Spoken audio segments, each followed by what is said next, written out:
Salut vous. Alors pour ceux qui me suivent sur mes réseaux, vous savez que je suis super fan de Mylène Farmer.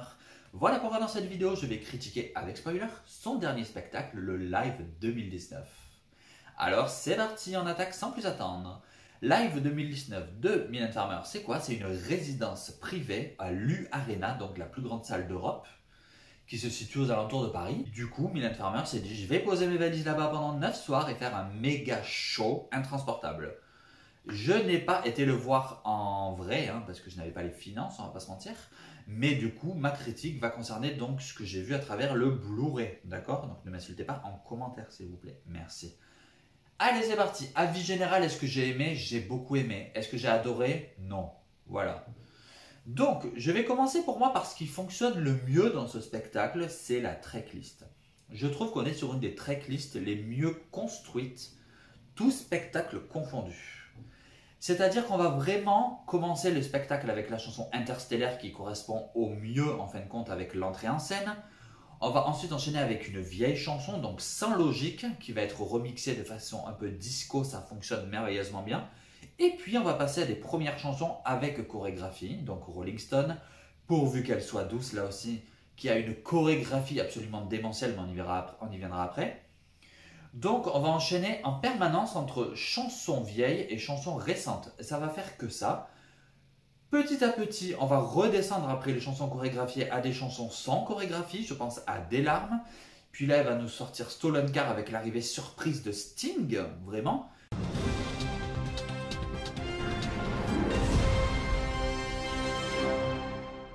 faut savoir que Sting à ce moment-là était en tournée en Europe et qu'il avait un seul soir de libre pendant les dates de Mylène Farmer à l'U Arena. Et du coup, ce soir-là, il a pris un jet privé pour venir chanter avec elle. Et donc, franchement, il ne fallait pas se louper au niveau de la prestation parce que du coup, il n'y avait qu'une seule captation possible où il était sur scène avec elle. Donc, heureusement, ils ne se sont pas loupés.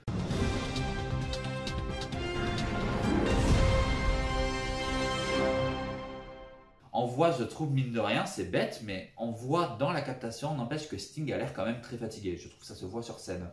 Mais le pauvre, on ne va pas lui en vouloir. Il a fait l'aller-retour depuis je ne sais pas quel pays, donc voilà. Il n'était pas obligé de le faire. On va passer à la partie piano-voix, qui est un peu plus courte qu'à l'accoutumée, mais qui, je trouve, est raccord encore une fois avec le reste du spectacle.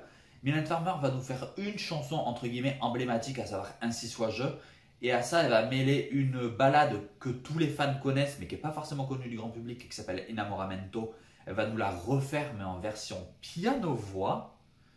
Et donc vraiment, c'est du caviar en version piano-voix. Puis elle va faire aussi une ballade issue d'un de ses deux derniers albums. Donc du coup, une ballade que le grand public ne connaissait pas forcément. Parce que oui, ne me lapidez pas, mais oui, les derniers albums de Mylène Farmer ne sont pas forcément les plus vendus et les plus connus. On va pas se mentir. Donc voilà, 3 ballades.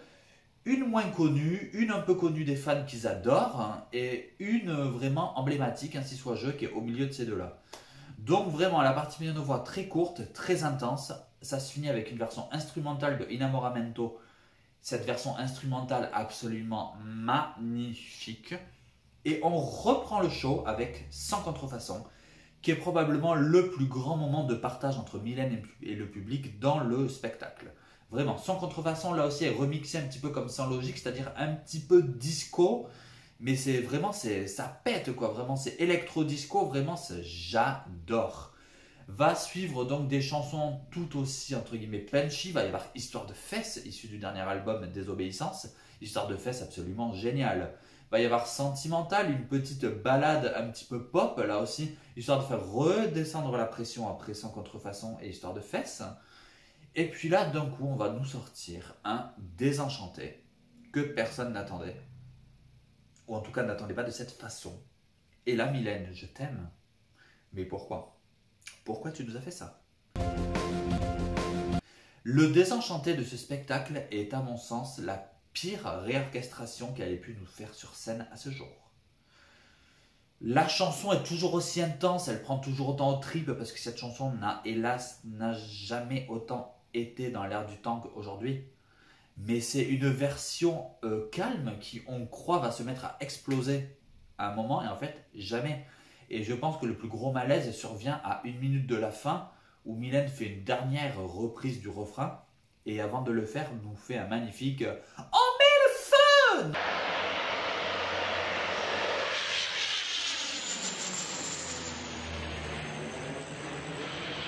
Non, en fait, on met pas le feu. Là, il y a plutôt le feu à tes réorchestrations, en l'occurrence.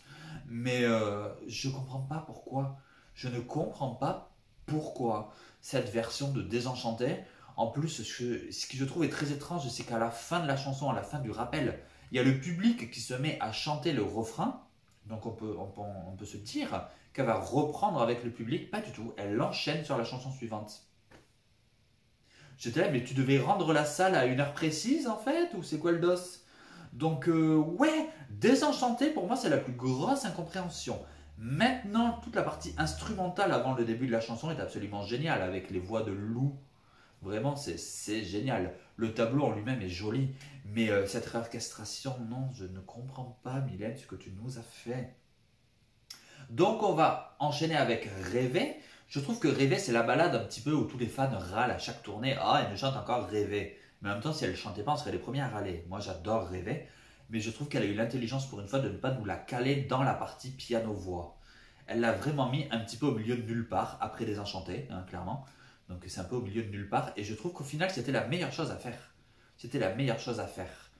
Parce qu'en plus, l'interprétation, j'adore. Elle est assise sur une scène en hauteur et puis elle chante comme ça en étant assise, en regardant le public. Je trouve que cette façon très sobre de reprendre Rêver m'a vraiment réconcilié avec cette chanson en live. Parce que c'est vrai que j'en avais marre de l'entendre aussi, je vais pas vous mentir. Donc ça m'a vraiment réconcilié avec la chanson. Ensuite, on va passer donc sur Je te rends ton amour. Je te rends ton amour, une chanson emblématique là aussi pour les fans surtout. Mylène est sur son fameux trône, je vais mettre la photo juste ici, donc le trône un petit peu à la Game of Thrones, j'adore. Donc vraiment cette version de Je te rends ton amour là aussi est un chouïa réorchestré mais pas trop, mais c'est juste ce qu'il faut pour qu'on ait la hype et cette chanson ça fait plaisir de la réentendre, ça fait plaisir de la réentendre un petit peu réorchestrée et avec une vraie mise en scène pour le coup, ce qui manquait généralement aux interprétations de cette chanson dans les précédents lives.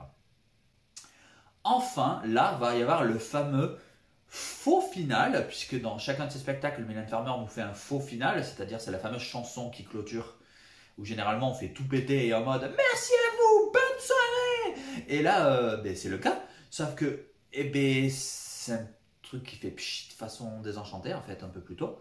C'est-à-dire qu'alors sur le papier, il y a une idée qui est absolument géniale, à savoir que elle va faire un mash-up. Je rappelle ce qu'est un mash-up, c'est un croisement entre deux chansons pour former une seule et même chanson.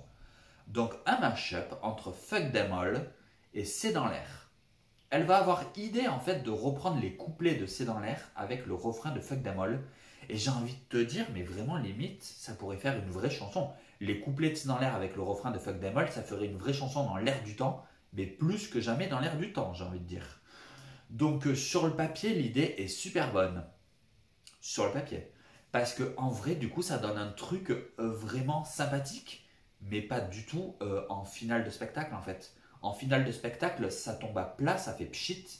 C'est alors la mise en scène post-apocalyptique pour le coup est absolument géniale, mais sinon c'est tout. La chanson, elle est pas aussi punchy que ce qu'elle pourrait laisser penser.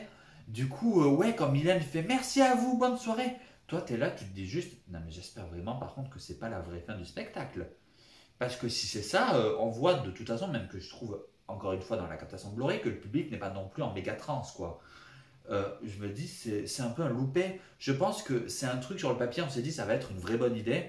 Mais malheureusement, voilà, ça fait partie de ces idées qui sont de vraies bonnes idées, mais qui au final, si elles sont mal mises en scène ou mal réorchestrées, ben, ça la fout mal.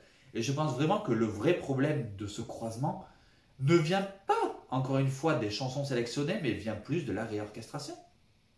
Je pense que la personne qui nous a pondu ce mash-up l'a très mal fait. Je suis désolé de le dire. La personne l'a très mal fait. Déjà, à aucun moment on entend le refrain de C'est dans l'air, donc ça me dérange parce que c'est vraiment, sur les deux chansons, c'est vraiment la chanson qui est le plus wouh.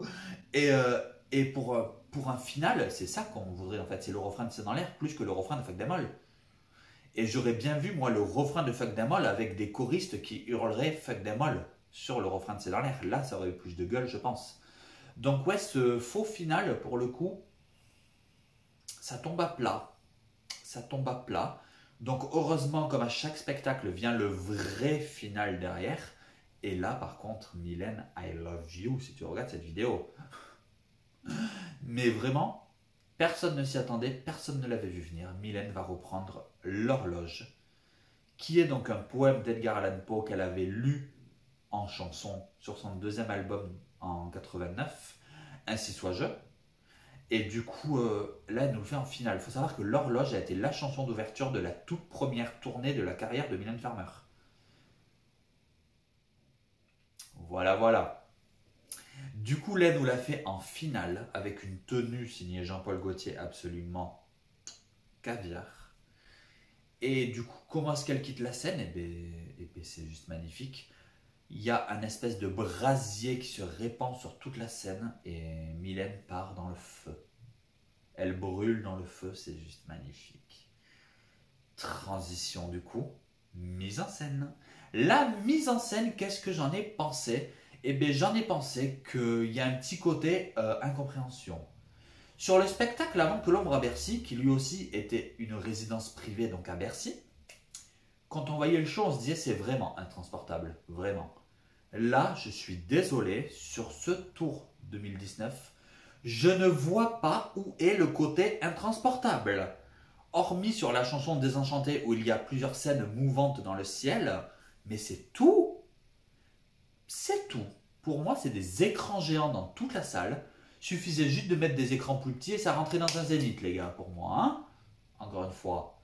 Donc, le côté intransportable, je suis désolé, mais on ne le voit absolument pas. Ça ne saute pas aux yeux. Donc là, grosse incompréhension. Je trouve que au niveau de la mise en scène, ça manque d'âme, c'est très numérique. C'est surtout, principalement des écrans, en fait. Des écrans et des lumières. Voilà. Il n'y a rien à dire d'autre, c'est principalement des écrans et des lumières. Donc ouais, déception à ce niveau-là. Euh, heureusement qu'elle est armée de je ne sais pas combien de danseurs. Je crois qu'il y en a 16 ou 20. Enfin, il y a une armée de danseurs, vraiment. Heureusement, pour combler le vide. Mais le problème, c'est que sur les chansons où Mylène Farmer est seule avec son micro, elle déambule la scène de gauche à droite, de long en large en travers. Et je pense que la chanson qui résume le mieux ça, ça va être la chanson Des larmes. Où Mylène Farmer, elle est là, elle déambule. Et du coup, c'est assez malaisant parce que tu te dis, mais ça manque cruellement de mise en scène. Malgré tout, c'est la reine Mylène Farmer, donc les entrées et les fermetures SFR. L'entrée du spectacle, elle descend dans un magnifique anneau en forme de lune. Donc Mylène Farmer a décroché la lune et elle arrive donc sur la chanson Interstellaire. Une entrée absolument extraordinaire. Et donc la fin, j'en ai parlé précédemment, la fin tout simplement, la scène va prendre feu intégralement, donc du faux feu vous en doutez bien, mais la scène va prendre feu intégralement et c'est peut-être en ça que les écrans se justifient, avec un feu artificiel mais absolument extraordinaire, il y a de la fumée partout. Mylène Farmer s'enfonce dans les flammes et disparaît en fumée, avant que les flammes ne deviennent noires, un petit peu comme un feu qui vient de s'éteindre. Donc la sortie là aussi est juste extraordinaire. Mais au milieu, eh ben, heureusement qu'il y a les danseurs. Donc on passe aux chorégraphies. Parce que du coup les chorégraphies sur ce spectacle sont absolument extraordinaires. Ça je tiens à le signaler, vraiment. Pourvu qu'elles soient douces, c'est vraiment l'exemple le plus typique. Il y a une choré, un coup ils sont allongés au sol, un coup ils sont debout. Rolling Stone, c'est une chorégraphie qu'on connaissait déjà, mais que là on voit vraiment en millimètre près, en forme de V, un petit peu comme ça les danseurs. Et du coup, c'est absolument génial. California, là aussi, qui est réorchestré. California en version un petit peu guitare-voix. Où du coup... et du coup... California un peu en version guitare-voix, un peu acoustique. Du coup, avec il y a seulement 3-4 danseuses autour d'elle et on danse un petit peu de façon un peu nonchalante. Ça fonctionne hyper bien là aussi. Ça fonctionne hyper bien. Quand elle est avec tous ces danseurs sur son contrefaçon, là aussi, j'adore. Sur Désenchanté... c'est pas mal aussi, mais voilà, c'est pas ouf non plus. Sur le tableau Fuck Them All, c'est dans l'air, c'est vraiment la chorégraphie et la mise en scène cumulées qui vont sauver le tout pour moi. Hein. La chorégraphie est folle. Donc voilà, les chorégraphies, il n'y a pas à dire, ça pète la classe. Vraiment, ça pète la classe.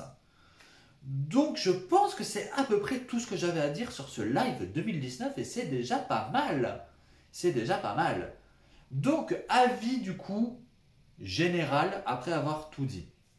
Ce spectacle, je pense que sur 10, je lui mettrais quand même une note, allez, de 8. De 8 parce que la tracklist, encore une fois, reste très cohérente. Les réorchestrations sont toutes réussies et ça devenait nécessaire, je pense, de réorchestrer certaines chansons arrivées à ce niveau-là de carrière. Donc elles sont toutes réussies, elles sont toutes maîtrisées. Les chorégraphies sont là aussi absolument divines. Le seul reproche, donc, ça va être cette mise en scène qui, pour moi, ne donne pas du tout un aspect intransportable qu'on nous avait vendu. Donc, ça va être peut-être le seul aspect. Le côté un petit peu... la scène de l'U-Arena paraît beaucoup trop grande pour le coup. Et ça aurait mérité peut-être d'avoir une statue, j'en sais rien, quoi. Elle nous a souvent mis des statues, donc voilà, je sais pas, j'en sais rien. Moi. En même temps, je suis pas metteur en scène, mais ça manque de quelque chose pour remplir la scène, clairement. Donc voilà, ça va être vraiment ce seul aspect, ce gros seul aspect négatif du spectacle. Beaucoup ont reproché le fait que Mylène Farmer dansait beaucoup moins qu'avant. J'ai envie de dire, les gars, elle avait quasiment 60 ans à ce moment-là. C'est normal qu'elle danse beaucoup moins qu'avant, je veux dire. C'est normal. Donc cet aspect-là, moi, ne m'a pas choqué parce que c'était rattrapé par une armée de danseurs qui étaient en accord avec elle. Donc du coup, ça faisait le taf. Donc non, 8 sur 10. Est-ce que tu as vu le spectacle en vrai ou en DVD? Qu'est-ce que tu en as pensé? Dis-moi tout en commentaire. Qu'est-ce que tu penses de mon analyse? Est-ce que tu es d'accord? Est-ce que tu n'es pas d'accord? Mets un like si tu as aimé cette vidéo. N'hésite pas à la partager. N'hésite pas à t'abonner si ce n'est pas encore le cas. Et surtout, n'hésite pas à critiquer. Mais pas trop, parce que c'est Mylène Farmer et j'adore. N'hésite pas à critiquer, parce que critiquer c'est bien. Ma version originale comme moi, c'est toujours mieux. Allez, salut.